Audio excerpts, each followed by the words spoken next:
Hi, I'm Ben. And I'm Ernie. And I'm Laura. And this is Budget Nerds.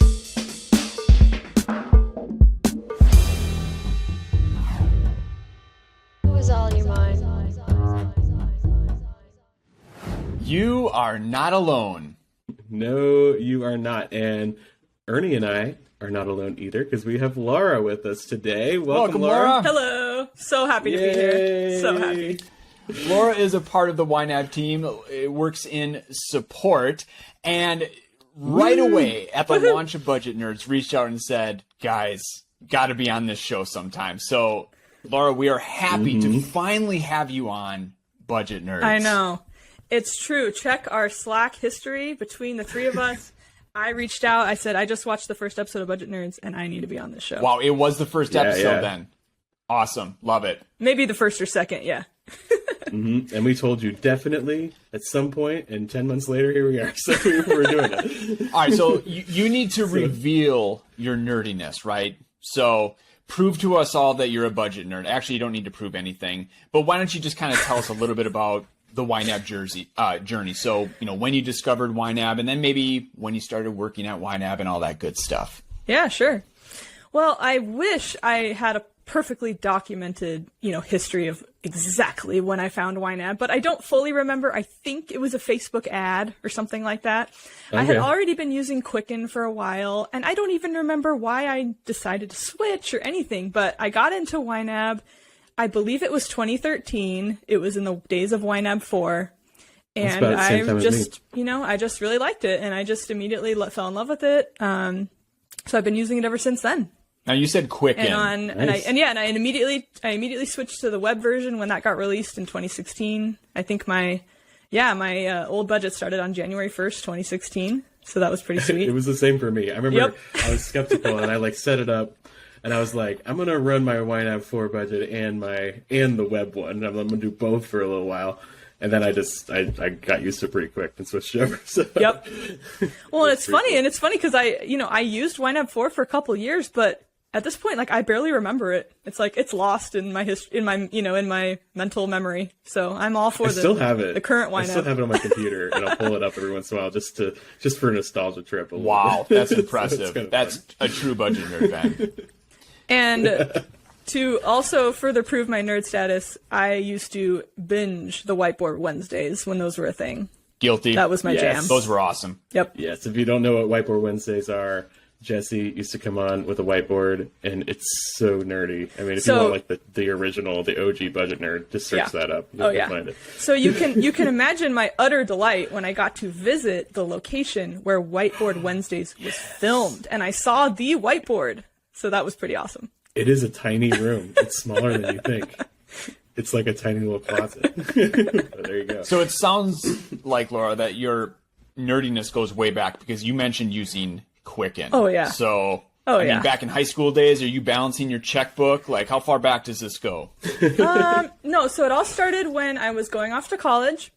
My parents had agreed to pay for a portion of my expenses. I don't remember exactly what they were paying for, but the agreement was we will pay for X percentage of your college costs, and in exchange, you will track all of your spending in Quicken and review it with us every so often just to see how you're doing. Good. So that was the agreement. And that's what got me started with tracking. But it wasn't like they had to pull my hair. I really, I took to it pretty easily. Yeah, because I can imagine there's a number of parents who have done that. Daughter. And their kids didn't track anything, but and I actually don't really have any memory if we ever actually reviewed the spending. I just started, Okay. I was responsible. They just wanted you to get in the habit of that. It sounds like your parents are pretty nerdy too. That's pretty cool. Yeah, especially my dad. He's been using Quicken ever. He still uses it to this day. So. Yeah, same with my dad. He was using Quicken forever. Just got my parents to switch over to YNAB pretty recently. Oh wow, that's fun. They're tired and they're like, oh gosh, we need a budget. So so there you go. So yeah, shout out to you guys if you're watching. But all right, so Laura, true budgeting nerd. Now the reason we have you on the show because we want to talk business, small businesses, and YNAB because your husband owns a small business, right? And you're very involved in that. And so why don't you tell us a little bit about that small business and then your role in it? Yeah, sure. So So there's a business called CoderKids. It was founded by our friend Jeff back in 2016. And my husband originally came on to work with our friend Jeff as an employee in 2018. So after the business had been up for a couple of years. And he worked as an employee for, I don't remember how long, at least a year and a half. And then at that point, they actually switched their arrangement where he was no longer an employee and he was going to be basically a licensee, licensed to run our CoderKids classes. So we teach it teaches technology and gaming classes to kids, both in person and online. So at that point when the agreement changed, my husband became self-employed and opened his own single member LLC. And so now we're technically self-employed, but he still, primarily only works for CoderKids, which is our friend's business. Yeah. And then my role is I basically do the YNABing. I wanted to be in charge of it. So I volunteered myself. So, I mean, I don't, I'm not technically an employee of I'm not technically an employee of the business, but, I'm the wife, so I'm heavily involved and I do all the, make sure all the transactions are in, everything's balanced in YNAB, and then I do run the payroll each week. Now, I'm assuming I know the answer here, but have you always run the business in YNAB? Yes. Okay. Yes, we have. So it was June 2020 when we became self-employed. Okay, so and that's fairly when we started recently. our business budget. Mm-hmm. Yep. Nice. So the business has been around for a few years, but our personal LLC has only been around for about a year. So you didn't feel the need to pull out Quicken or anything like that? Oh, no. In fact, when you guys invited me on, one of my hesitations was, I'm not a business expert. Like, I've never used QuickBooks. I've never used really anything that most businesses use. We just use YNAB, and it's working well. Cool. Mm-hmm. Yeah, I think it can work really well especially for smaller businesses. Yeah, and it depends on the type of business as well. I mean, totally. our we get paid in very regular intervals, and we have very simple expenses, so we don't have any inventory we have to track, so it's very easy to use YNAB.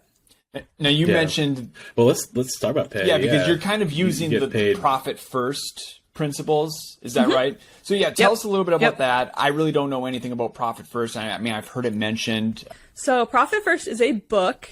It's written by Mike Michalowicz, and I don't remember where I first heard of it, but I did buy the book when we started our LLC. And basically the book, what its purpose is to help businesses get their cash flow under control. And so if I had to summarize it, and once again, I'm not a Profit First expert, so go look up the book if you want to know more.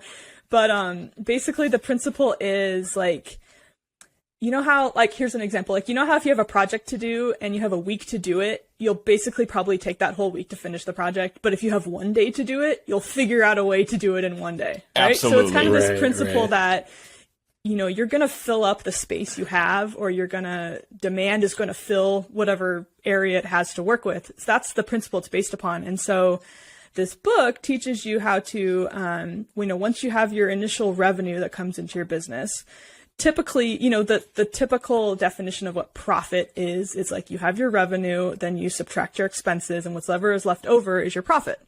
That's the traditional definition. And this book tries to flip that on its head by basically saying, here's your revenue. Now, before you do anything else, set aside a percentage of that for your profit.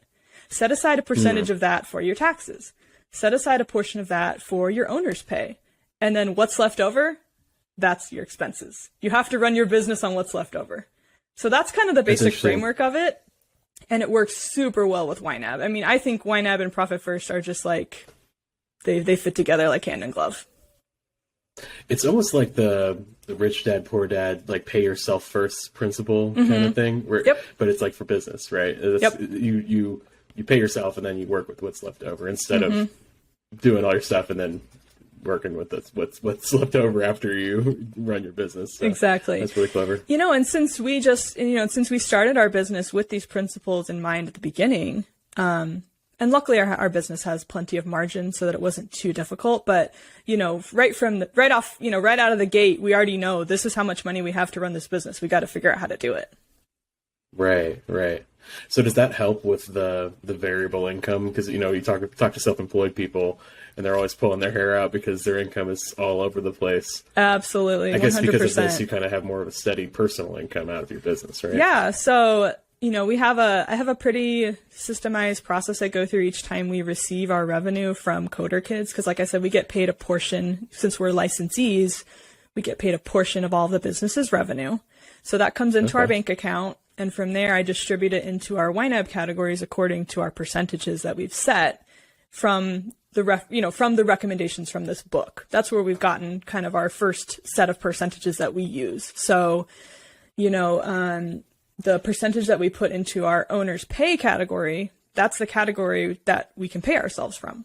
So whatever's in that category is, I don't want to say guaranteed, but it's set aside to be for us to pay ourselves. And then from there, we have like a certain amount that we give ourselves per week. And so I can look at that category anytime and know like how many weeks of pay do we have for ourselves? Because I can just take that number and divide it by, the amount that we pay ourselves per week to see how far out we have our salary. Interesting. And then like on the personal side, it just makes things a lot easier for you because on the personal side, income. It's like we're getting a steady paycheck on the personal side. Every week I'm depositing the same amount from our business every week. I mean, unless we're going through a really slow time and that owner's pay category is getting closer to zero, then you might see some fluctuation there. But if it's a healthy amount in that category, you're seeing the same amount every week in our personal budget. Do you get paid? Like, how regularly do you get paid? Does the business get paid? Yeah. So our LLC, we get paid once a week. So I do this whole process once a week. Okay. And I'm curious what your category structure looks like, because you have all these buckets. It sounds like you're dropping money into. The budget probably has to be organized around those, right? Yes, absolutely. Yeah. So I think Ben's probably going to put some screenshots up on the screen, but basically, I have a category at the top called income, and that's where I put the money. Whenever money comes into our checking account, I put it immediately into that income category because I cannot leave money in ready to assign. It's like, no, no. I think you guys have talked about that before. But so any money that comes in, that's where it goes.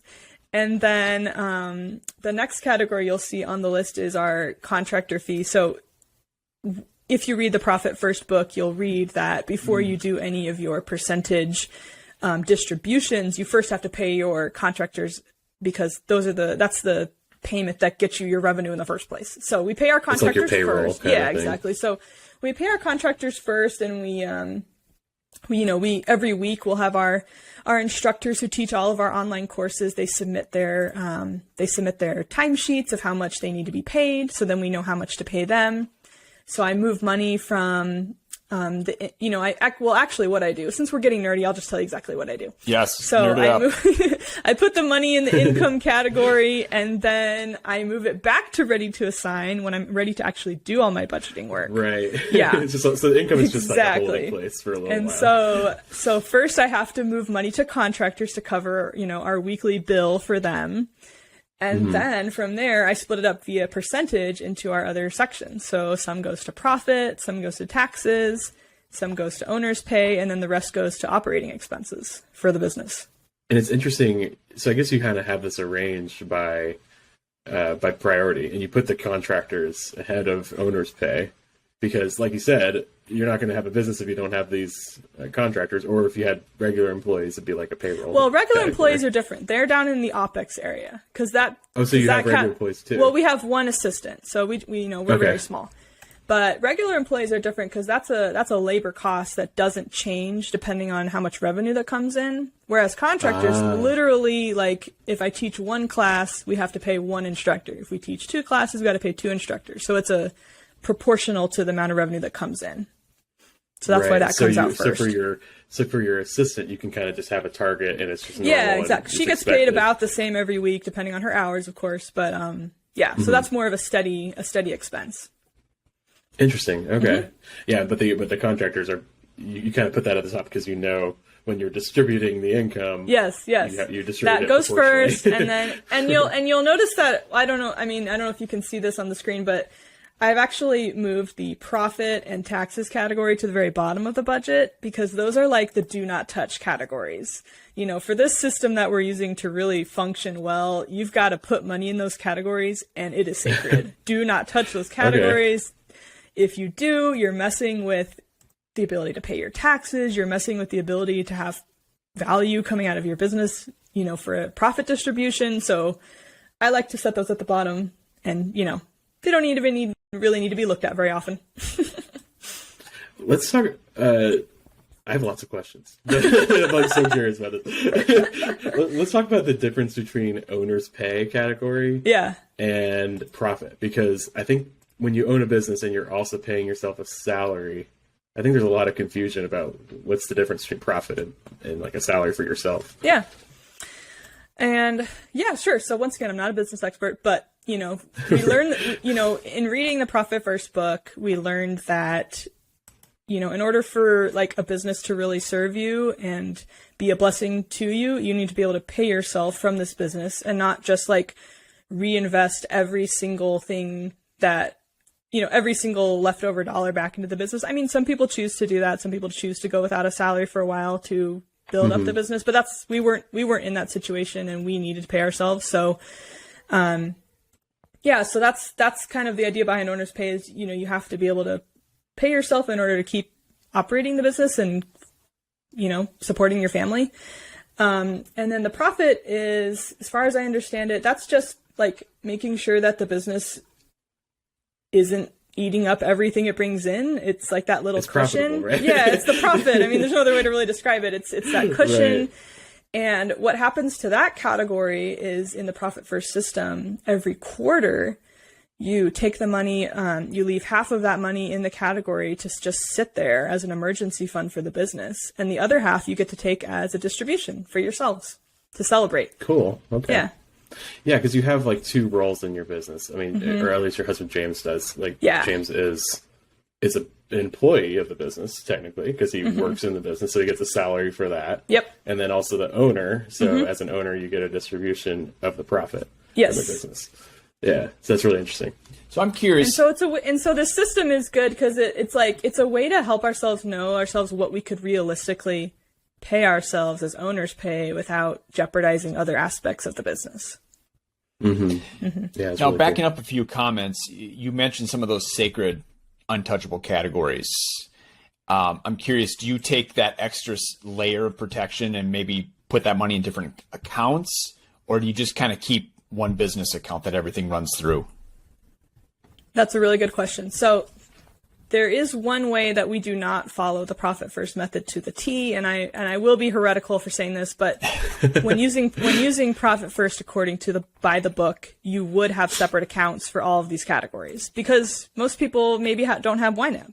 So they would have a separate account for taxes, a separate account for profit, a separate account for owner's pay, you know. So the book, I think in like the first or second chapter of the book, they're telling you go to your bank and open 7 checking accounts. Wow. And so that can really, really work for some people, and kudos to those who that works for. That's awesome. It helps you kind of break that habit of bank account budgeting, you know, which is one of the things that YNAB helps people break too. But for us, we just didn't really feel like we needed it because we're just such power YNABers that the categories is enough for us. And we don't spend based on our bank account balance. We don't have a habit. So I guess in reading the book, they were saying that lots of business owners might have a habit of checking their business checking account balance to make decisions about the business. But we don't do that because we're YNABers. So we just check our categories. So that's enough separation for us. That makes sense. I mean, essentially creating a new category in your budget is like creating a new account in real life. It's just none of the hassle of having another bank account and do transfers. I've seen other people on YouTube. I've seen another YNABer on YouTube who also follows Profit First who did open up a tax account just for an extra layer of protection. There's nothing wrong with that. Right. Yeah. And I mean, and if you're running a business that, you know, gets to scale, you might get to a point where you're like, I'm a little uncomfortable with how much money I have in this one account, you know. Yeah. It might be good to separate it. And who knows? Maybe we'll get to that point. We're not there yet, but we feel comfortable with it all being in one checking account. Yeah. Well, it's so cool because you can do the Profit First without having to go to your bank and open 7 checking accounts, which just gives me anxiety. Like I oh gosh, I don't want to. I just don't want to deal with it. Mr. One account over here. You know me, yeah. Like I've just gotten so used to using it in YNAB, and you're just so much more nimble. Which that nimbleness might scare some people who don't, aren't, or maybe just first using YNAB or don't, especially if you don't have YNAB at all. That's the only way to separate your money, So, yeah, that's really interesting. Yeah, so that's kind of a summary of what we do. So that's what I do every week on Saturdays is I allocate the money into our categories and I pay the contractors with our payroll system. And then my very favorite part is getting to see like how much do we have in profit, how much do we have in owner's pay, what do we have in our operating expenses. That's the fun part. So it sounds very similar to just running a personal budget in YNAB. I mean, are there any differences between personal business? I mean, just ways you need to approach things, or is it all the same? I mean, it's pretty similar. I mean, in terms of it's all YNAB, so it's all categories, it's all moving money. I would say the biggest difference is probably just there's a little more structure. I don't know though, because we have a lot of structure in our personal budget too. But with these very specific percentages that we're trying to stick to, that's a little bit of a difference in the business budget. I have, the only percentage I think I have in my personal budget is tithing. That's a kind of a sacred percentage. But other than that, I don't have a percentage for housing or food or anything like that. Right, you're probably just using we have targets amounts on our categories like normal. Right, targets there and then percentages on the business. That makes sense. And I guess, if your business got real big, or maybe you even took on like another job, and there's like you got paid by another business or something like that, you might need to change up your structure a little bit. But as a small business, I'm sure this well. In the Profit First book, it gives you percentage suggestions based on the size of your business. So as your business grows, your percentages actually would change. Right. Yeah, and it's funny because Jesse's talked about this a lot. How he was like having a cash flow problem at the beginning of the YNAB business, and he's like, I'm just having this problem, and he was like, wait a minute, I have a product that I created that helps with cash flow problems. It started using YNAB for business, but now, I mean, we still use YNAB for a lot of our budgeting, but we need some other tools because we have to do accrual accounting. It's the whole thing. It's like I don't know what all that stuff. When you get bigger, you get complicated, right. So, but yeah, especially for small business, it's definitely all you need, really. So, what are some of the other resources? Obviously, Profit First made a big impact with you and your husband James. Other business resources just to stay sharp. I would say that I'm really loving the Beginning Balance podcast with Jesse and Mark. I'll plug that for ourselves. Yes. It's awesome.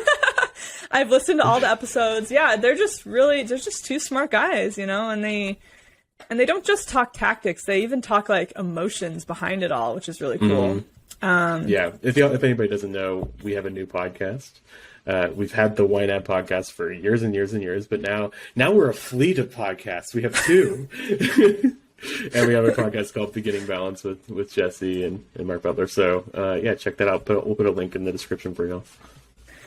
And other than that, I'm trying to think, there's lots of business books out there that can be great. My husband's right in the middle of a book right now, The 4-Hour Workweek by Tim Ferriss. He hasn't finished it yet, but so far he's finding a lot of interesting insights there in terms of how to automate things and just get out of the small stuff and thinking bigger picture. I think that's our challenge right now is with the stage that we're at. My husband's kind of basically doing everything. He has one assistant, but he's basically doing everything and he can get really bogged down sometimes. So that's our, we're kind of on the hunt for resources to figure out how to get him a little bit more out of all the day-to-day stuff. Yeah. Well, that's what I was going to ask you is like, what do you see happening? Like, do you think you guys might grow or like you might hire more employees or what are you thinking right now? Yeah, I think we definitely want to grow. We actually just had a coaching call with Mark Butler, which was pretty awesome. Oh, cool. And we were talking about what maybe our next step might be for our business, and we think that we need to focus on marketing as our next step because we don't really have a great marketing strategy right now, so we need to get that in place and just get more customers coming in. That's our next goal. Guess you need a new category, right? I know, right? Well, now you're going to get on the podcast circuit, right? You appear on Budget Nerds. Right, yeah, maybe you could appear on Beginning Balance later on. Yeah, we'll see about that. We'll see how this episode goes. If it gets 0 views, we'll know. Just kidding. Well, let us know if you like this. Let us know. Awesome. Well, thanks so much, guys. If anybody has questions about using YNAB for business, let us know. We'd love to hear more. And I think we're moving in this direction to talk more about this, because we found there's a lot of people already doing this. People like Laura, people like I'm sure a lot of you budget nerds are using YNAB for business. So let us know what you're doing. Yeah. We'd love to hear it. Cool. Well, thanks so much, Laura. Really good having you on the show. Yeah, thanks for having me. It was a lot of fun. All right, everybody, happy budgeting. Bye. See you later.